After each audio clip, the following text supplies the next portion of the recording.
రాహుల్ గాంధీని కలవడానికి పోయినట్టు పోయి ఏదో కాగితం ఇచ్చేసి రావడం కాదు. సిన్సియర్ గా సీరియస్ గా ఇక్కడ ఏ పరిస్థితి ఉంది, ఎట్లా వ్యవసాయ విస్తరణ కేసీఆర్ గారి కాలంలో జరిగింది, దానికి తగ్గ విధంగా ఎంత ఎరువు కావాలి అనే ఒక ఇండెంట్ రాష్ట్ర ప్రభుత్వం నుంచి ఎన్నడూ కూడా పోలేదు. ముందస్తు ప్రణాళిక తయారు చేయలేదు. దాని ఫలితంగానే ఇవాళ రాష్ట్రంలో ఎరువుల కొరత కనబడతా ఉన్నది. కేసీఆర్ గారు ఉన్న 10 ఏళ్లు ఎన్నడూ లైన్లు లేవు, ఎన్నడూ ఎరువుల కోసం కొట్లాడుకునే పరిస్థితి లేదు, పోలీసులను పెట్టి ఎరువులు పంచే దుస్థితి ఎన్నడూ లేదు. మరి ఇవాళ రాష్ట్రంలో ఈ పరిస్థితి ఎందుకు వచ్చింది? కాంగ్రెస్ ప్రభుత్వం రాగానే రాష్ట్రంలో ఉన్న రైతన్నలు కూడా ఆలోచించాలని చెప్పి నేను కోరుతా ఉన్నా. ఇవాళ రాష్ట్రంలో పోలీసులు 2 పనులు చేస్తున్నారు.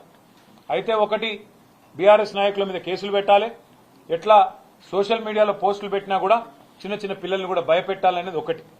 రెండోది ఎరువుల బస్తాల కాడ కాపలా కాస్తా ఉన్నారు. ఎక్కడ రైతులు తిరగబడి అధికారులను తంతారేమో అని చెప్పి ఎక్కడికక్కడ పోలీసులను పెట్టి పోలీస్ పహారాలో ఎరువుల దుకాణాల దగ్గర మరి ఎరువులు పంచే దుస్థితిలో ఇవాళ ప్రభుత్వం ఉన్నది. వాస్తవం ఏంది అంటే రాష్ట్ర వ్యవసాయ శాఖ కానీ, మార్కెటింగ్ శాఖ కానీ, మార్కెట్ కానీ, రవాణా శాఖ కానీ, జిల్లా యంత్రాంగం కానీ వాటి మధ్యన సమన్వయ లోపం కూడా తీవ్రంగా కనబడతా ఉన్నది. ఎందుకంటే నడిపించే నాయకుడికి వ్యవసాయం మీద అవగాహన లేదు, అటు పరిపాలన మీద అవగాహన అంతకంటే లేదు. కాబట్టి మరి వచ్చిన యూరియా కూడా కనీసం పంచే పరిస్థితి కూడా కనబడతలేదు.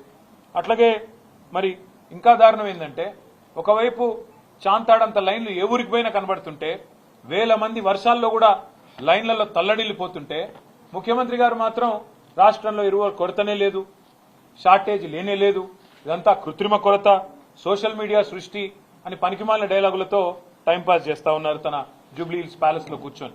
క్షేత్రంలోకి వస్తే తెలుస్తుంది. ఊర్లు తిరిగితే, సొసైటీల కాడికి పోతే, రైతులను కలిస్తే, దమ్ముంటే ఒక్కొక్క ముఖ్యమంత్రి గాని ఒక మంత్రి గారు గాని రైతుల కాడికి పోతే వాళ్ళ పరిస్థితి ఏందో, వాళ్ళ బాధ ఏందో తెలుస్తుంది. నేను అభినందిస్తా ఉన్నా మా బీఆర్ఎస్ పార్టీ నాయకత్వం. చాలా చోట్ల వాళ్ళ క్షేత్రస్థాయిలో రైతులకు అండగా నిలబడుతున్నారు, ఎక్కడికక్కడ ధర్నాలు చేస్తున్నారు. పార్టీ పిలుపునివ్వకపోయినా ఎక్కడికక్కడ రైతుల కోసం స్వచ్ఛందంగా వారికి అండగా నిలబడ్డ బీఆర్ఎస్ నాయకత్వాన్ని నేను అభినందిస్తా ఉన్నా.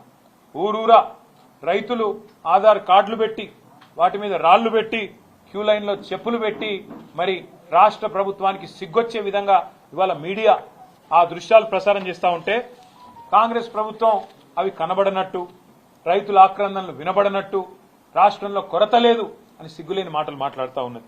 మొన్నటిదాకా విత్తనాల కొరత, తర్వాత సాగునీటి సంక్షోభం, కరెంటు కోతలు మరొక వైపు, కొనుగోళ్ల లేమి మరొక వైపు, ఇప్పుడు ప్రస్తుతం ఎరువుల కొరత. ఈ కాంగ్రెస్ ప్రభుత్వం యొక్క నిర్వాహకం వల్ల రైతుల్లో ఇవాళ వాస్తవానికి ఆగ్రహావేశాలు కట్టలు దించుకుంటా ఉన్నాయి. తిట్టని రైతులేడు ఈ ప్రభుత్వాన్ని, తిట్టని రైతులేడు, శాపనార్థాలు పెట్టని మహిళా రైతులు లేరు, వారి కుటుంబ సభ్యులు లేరు. ఒక ఎకరానికి ఒక ఆధార్ కార్డు మీద ఒకటే బస్తా అని చెప్తుంటే ఇవాళ అవస్థలు పడుతున్న రైతులు, రైతు కుటుంబ సభ్యులు. మొన్న నల్లవెల్లి అనే ఊరు, మన పరకాల దగ్గర నల్లవెల్లి అనే ఊరు, ఆ గ్రామంలో మా మాజీ ఎమ్మెల్యే ధర్మారెడ్డి గారు చెప్పారు మాకు, ఒక రైతు తన భార్య పేరు మీద, తన కొడుకు పేరు మీద ఉండే ఆధార్ కార్డులు కూడా తీసుకొని 3 బస్తాలు తీసుకున్నాడు. తీసుకుంటే నాన్ బెయిలబుల్ కేసు పెట్టి, వాళ్ళ కుటుంబ సభ్యులే, వాళ్ళేం దొంగలు కాదు, వేరే వాళ్ళకి తీసుకురాలే, వేరే దొంగతనం చేయలేదు, నాన్ బెయిలబుల్ కేసులు పెట్టి ఇవాళ జైల్లో ఆ రైతును పంపిన దుర్మార్గమైన ప్రభుత్వం ఇవాళ రేవంత్ రెడ్డి గారి ప్రభుత్వం. ఇంత జరుగుతున్నా రేవంత్ రెడ్డి గారు మాత్రం పత్తా లేరు, కనీసం ఈ అంశం మీద మాట్లాడతలేరు. ఎక్కడ పోయిండో, ఏం చేస్తున్నాడో రేవంత్ రెడ్డి గారు, ఆయన ప్రభుత్వం చెప్పాలని చెప్పి నేను కోరుతా ఉన్నా. 24 గంటలు బురద రాజకీయాలు, బురద జల్లడం తప్ప రైతులకు పనికొచ్చే ఒక్క పని కూడా ఈ ప్రభుత్వం చేస్తలేదు అనేది వాస్తవం. ఇంకొక అనుమానం కూడా మాకుంది, కాంగ్రెస్ నాయకులే చాలా మంది చాలా చోట్ల బ్లాక్ మార్కెటింగ్ కూడా చేస్తున్నారనే అనుమానం కూడా మాకుంది.